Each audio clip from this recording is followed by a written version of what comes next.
My name is Carlita Scarborough-Vasquez, and I'm a digital artist. Today, I'll be talking about the piece In Focus that I did for Central Library and my inspiration. Today, my inspiration was the central, a circle. Everything comes back to the middle. So when I looked at the items in the library, I saw different circle patterns all the way around. And what I wanted to do was incorporate them into showing there's no limit to where we could go. David Hamilton, and I'm one of the artists selected in the initial inaugural exhibit for the Fulton County Library. One of my photographs was selected, and I'm honored that it was.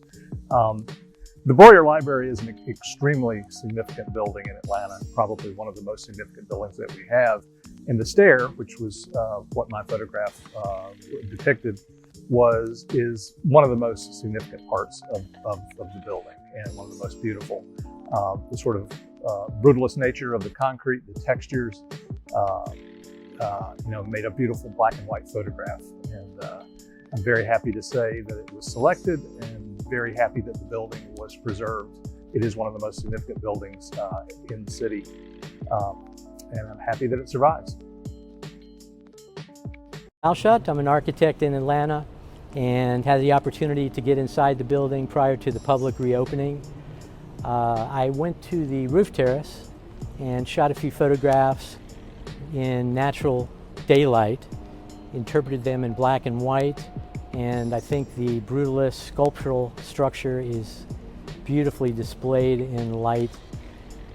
The building originally opened in 1980, and I look forward to its reopening to the public after the extensive renovation. Evelyn Quinones, and I was trying to find something to shoot that was not typical.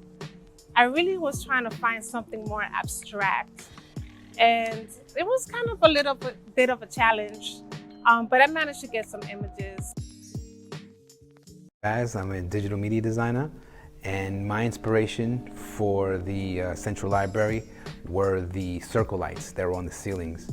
I like doing a lot of extreme angles with my photography, and I incorporated some of my graphic design into my piece as well. So I just had the picture in the middle, and I was inspired by the circles to incorporate more of a symmetrical design.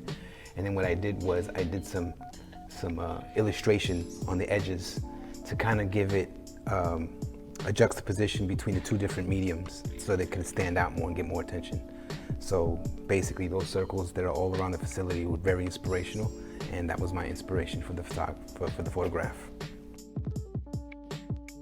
And my inspiration for my photography is quiet, peace, tranquility, lines, texture, and coming to the library brought all of that together.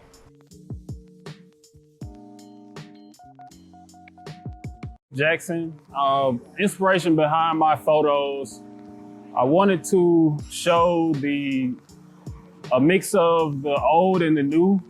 I think the library has a great mix of new, modern and old architecture, and I wanted to show that with my photos. So I'm Laurel Niels, and I'm a digital photographer.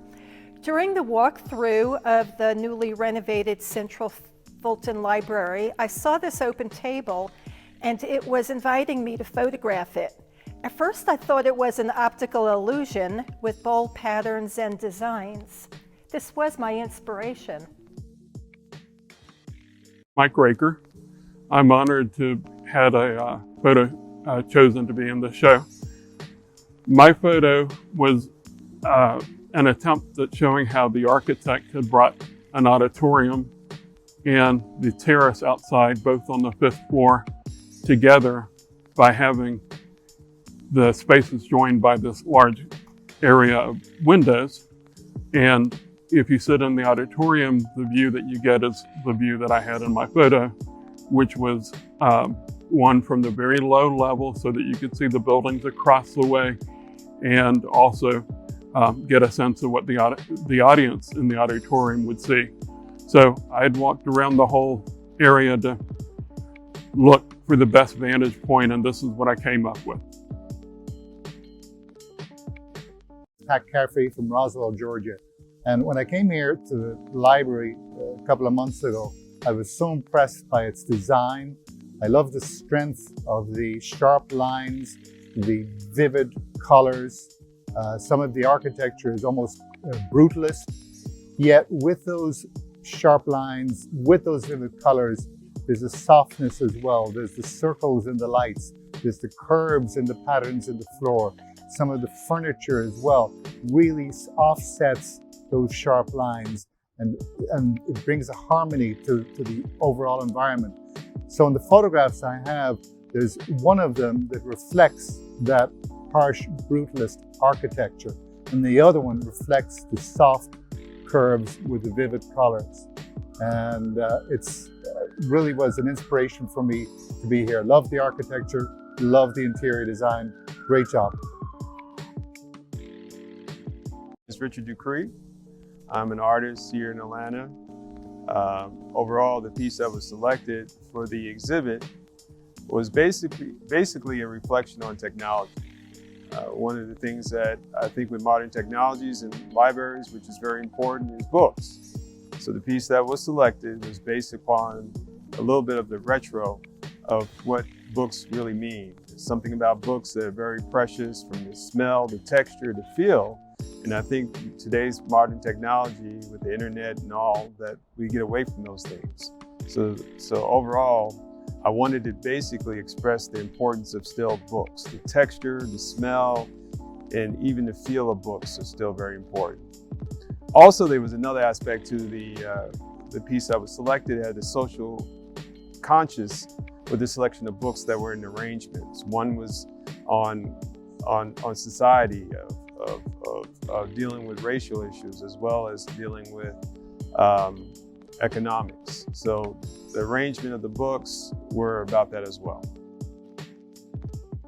My name is Shakar Marcus, and the inspiration behind all the images I submitted was to show how a dancer can be in the space and explore from each level with different things in the background. So how the dancer activated the space on one floor for the next. And I think we had a great time in the amphitheater, within the seats, on the steps, on the top, on the rooftop, just seeing how the dancer played along with the line, shape, and form, and see how to accent the entire environment.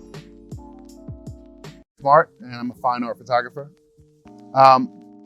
The way I approached this project with dealing with the main library was to look at it from a very flat one-dimensional object, and then from a two-dimensional object, and then from a three-dimensional object. And the thing that was key in that was getting here early and watching how the light played on the building. And that was key to me. So that's how I approached the assignment of getting all the work that I did.